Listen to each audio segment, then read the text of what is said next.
You know who it is. It's your boy Cook, back with another episode of the More Music Podcast. I'm here today. This episode right here is something new. You know what I'm saying? I'm here today for a BoomSound collab, BoomSound Factory collab. You know what I'm saying? Today I have a very special guest with me, BEAZ. What's going on, brother? What's up, my boy? How you? Good, man. Good, man. Appreciate you for joining me. So let's go ahead and hop into it, bro. First off, let everybody know, obviously I already said your name, but let everybody know where you're from and who you repping. I'm BEAZ, man. I'm from Newbern, North Carolina. Okay. Okay. SBE, man. Sea Breeze Entertainment, K2 Time. Shout out my manager, man, Christopher Moore. Shout out Boom. Shout out Lavelle, man. You know how we coming. Yes, sir. Yes, sir. Shout out Vale, man. Shout out Vale. So let's talk about you and how you got started in the music. Like what got you into music, being from Newbern. I mean, really the homies, bro. Like, they was rapping. This was when we was in middle school. Like, they was rapping, and it was really just a culture thing.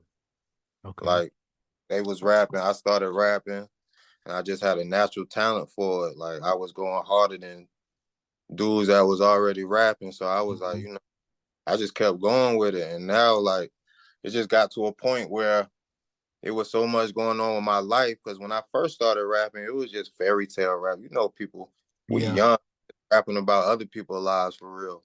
But as I got older, things started happening in my life that I could, like, rap about. So everything got authentic. And that's when stuff changed. Like, people can, like, hear it when you really going through it. So, like, when I first started, it was just fairy tales, man. I was just rapping about stuff that I had seen, stuff that I seen the big bros doing. But, round about when I got older, things started getting real. So I just started rapping about what was going on in my life. Well, shit, let's talk about that, because you said stuff got real for you multiple times. What exactly got real for you? How did life hit you? I mean, when I was 19, like, I done been to 2 trials before, man. When I was 19, I was charged me with attempted murder. I beat that trial. And by that time, I thought I was John Gotti, man. I had to go through some things. Because, I used to think that lifestyle was the thing to be. That's what I was around, But as I got older, going through some things just made me realize that it ain't about that, man. It's about feeding your family and staying out here so you can provide. Yeah, But that's real. That's you real. gotta things first to understand that. That's facts. I mean, like, so how old are you now? I don't say my age, my Oh, guy. okay, for sure, for sure. Respect. Now, I mean, just I was asking that because, like, just to attest to growing up and being a man. You feel me? And Right, knowing right, what the right. real responsibilities are in life. You know what I'm saying? That's So, a fact. who were some inspirations that as far as your sound? Who were some people that you heard? You was like, I like that, and I feel like I can, not sound the same or similar, but take it and put my own twist to Man, like Styles, Jada. I grew up listening to them boys that was hard, Like Wayne, of course. Wayne took over the world at one point in time. Like, Facts. That he OA just run was crazy. everybody was just rocking. Dipset, they was a big, like, Joel's, Cameron. I grew up listening to Hove, Nas, but then it got to a point where we started busting yop. So I started listening to Gucci. I started listening to all type of crazy.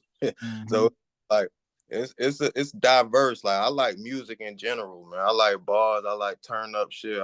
It's just all around with me. As though you gotta have that all around music ear, you know what I'm saying, to be able to make some quality shit. So I feel Yeah. that. I feel that. So time will tell. You dropped that in January. Talk about that album, the process, you went through to make that. What inspired it? Really, man, like, just going in the studio rapping about stuff that was going on.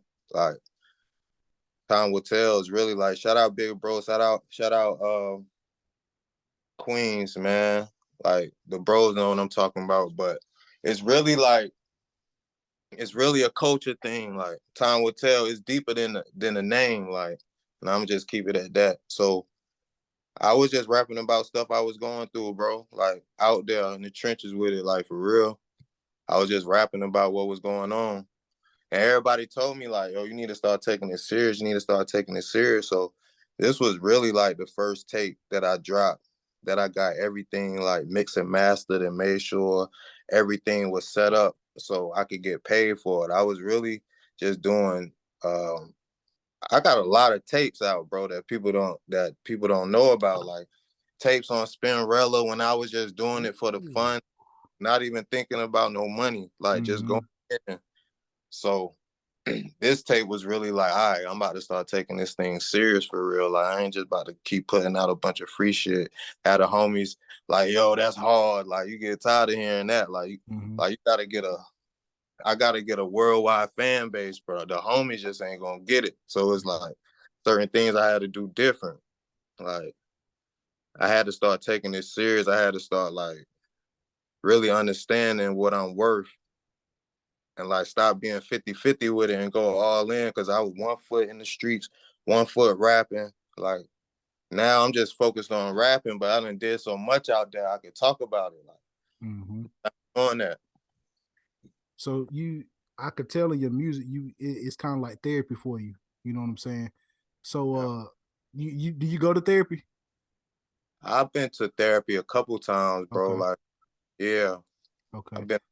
I don't go now, but I done been to a few therapy sessions. Well, that's good. That's good. I was asking that because, like, like I said, I can tell you put your heart into it. I can tell you put your, it's therapy to you. You basically putting, what, like you said, the stuff that you've been through on paper or in your music. You know what I'm saying? So just keep, you know what I'm saying?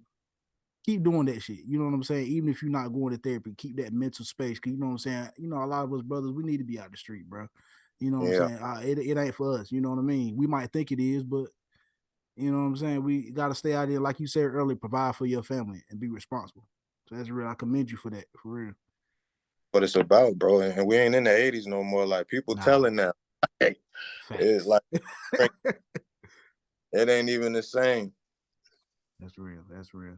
So that brings me to my next question. I remember very last song on the album, the real last Yeah, song. Honestly, my personal favorite on the album. You ended it off with a very heartfelt message at the end. Just talk about that song and how it meant to you to, process that as you made that song. man, that song is crazy, man, because it's like real life facts. And I got a couple guys like that was in the mix with me, like with certain situations, like all them names that I'm saying, like these is real life people, these is real life situations. So that song that song was an emotional song because I thought about all the stuff I did, like the heartache, like the backstabbings, like dudes that I used to rock with, I don't rock with no more, that I was close with then and I ain't close with now, over some money or some jealousy or some female, whatever. So like that track was just telling the whole story about how it was, like, and how it is now. That's real. That's real. So your past music, Recovery 101, you dropped that in 2020, correct? Yeah, I dropped that in 2020. So talk about that, because that, like I mentioned, that's some real deep shit. You know what I'm saying? You really bled on that. So talk about, what that album mean to you and what it's about, really. And that was the first album I ever made, like clean, like sober. Like I was always, like I was, Mm, bro. Like we pop yachts, we did Molly, man, we did perks and shit. So like I consider myself an addict. So when I made that album, I just got real vulnerable. I was like, you know what, I'm gonna let these people in for real, like. Cause we be trying to exaggerate on our music, try to make it like everything is cool all the time. Everything ain't sweet all the time, bro. that's Like real. go through things, man. People need to hear that. People can relate to that more. It's a lot of people that's going through that, that's just, probably afraid to talk about it on a larger scale. So I just let people know, man, it's cool to rap about what you really been through, man, and like coming out on the other side better than you was before. So yeah, I was addicted to opioids. I got shot and the doctors gave them to me for like 6 months. Mm, That, man, like I was addicted to them. So I did a lot of things that I never thought that I would have done. you know, just chasing that, not trying to get sick. So when I finally got clean about it, I rapped about it, man. And like a lot of people love that album. To be honest, I was shaky about putting it out because man, I got real vulnerable up there, bro. Mm-hmm. Like, I was talking about some stuff. So, but yeah, like people still rocking to that one this day. A lot of people don't know about that. Like that album, like the new people that I'm around, like the new circle. A lot of people don't know about that one. Mm. Do you ever like express what you went through in the past to that new circle, or you kind of keep it to yourself? I mean, yeah, it depends on like how we rocking. Like Mm. it depends. Like if it's a personal level, then yeah, I'm gonna do that. But if it's just big, it just depends, man. Like some people don't need to know all that. Yeah, that's real. But I like that you did that because you never know. Somebody that could be listening to your shit might be going through the exact same thing. You know what I'm saying? They might went through the exact same stuff the same way you did. And they fighting an addiction too. May not realize it, but when you put it out on Front Street that you went through and they hear the things that you were doing, like they're like, damn, I was doing the same thing. And it's gonna make them realize and make them either try to get help or just go cut cold turkey. You feel me? So That's a fact. I appreciate you for doing that because that was some real vulnerability. That was some real ass shit that Yeah, most people won't actually do, especially not in music. So I appreciate that for real. That was dope. I, I appreciate that, bro. For Dope, dope. real. So talk. I mean, if you can, like, talk about your recovery and like and how hard that was to even write. You do something that you obviously would maybe have doing while high before, and you had to make some music sober. Like, did you did you like it at first? Like, did you think it sounded good? I was like iffy about it, man. Like I ain't like I knew it was hard. Like I'm just confident in my music. Like honestly, bro, I feel like I go harder than a lot of people, bro. So it's just that confidence. But you know, the first one, like just the first album making with no drugs, like it just made me realize that I never needed that. Like Mm-hmm. you a real artist for real, like that shit is in you. It ain't nothing that you need to take to enhance anything. Like it's in you for real. Like if you got it, you got it. So that's what that album taught me. So it was a little weird at first because I was always used to, getting lit, going in the studio, doing what I do. Mm-hmm. But after a while it just became second nature. Like this is what I do. So just kept coming with it, bro. That's dope. That's dope. So besides that, you said that that's something that that album taught you in your music totality, in your whole music catalog, career, everything you've been doing as far as, being an artist. What have you learned the most about yourself and the music industry? Man, I learned the most that it's like, man, it's about your work ethic with this thing. Like you can be the most talented rapper out there. Like if you're not working hard, man, if you're not every day beating the pavement and trying to make yourself better, because you gotta think about it. Everybody trying to rap now. So what's Right. gonna set you apart? What's gonna set you apart from everybody else? You can be hard. There's a lot of people that can rap.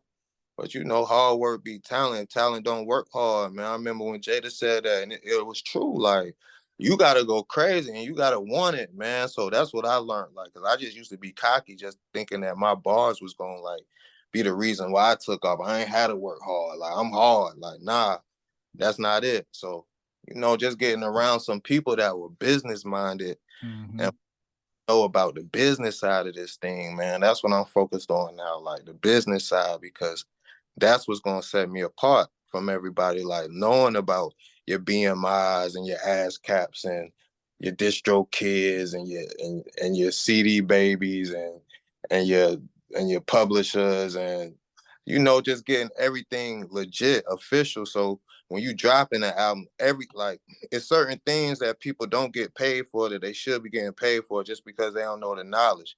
But we living in the age of Facts. technology now. All you got to do is Google. Back then, it might have been worse because we ain't have the internet or whatever. But now, it's like no excuse. Like Mm-hmm. Google, damn your daddy. You want to know something? All you got to That's Google. real. No cap. So yeah, like just the business side, man. You got to be business savvy with this thing. You got to work and you got to understand. Like everybody trying to do this, so you got to do something to set you apart. But you know, if you got a dream, follow that shit, man. If others can make it, you can too. Just That's a how bad. fact. That's a fact. That's a fact. That's real. I like that, bro. You said a word. I swear to God, you preaching, bro. So I heard you mention Kiss a couple times, Jada Kiss. Uh what's your hardest, what's your favorite verse by him, I should say? Uh,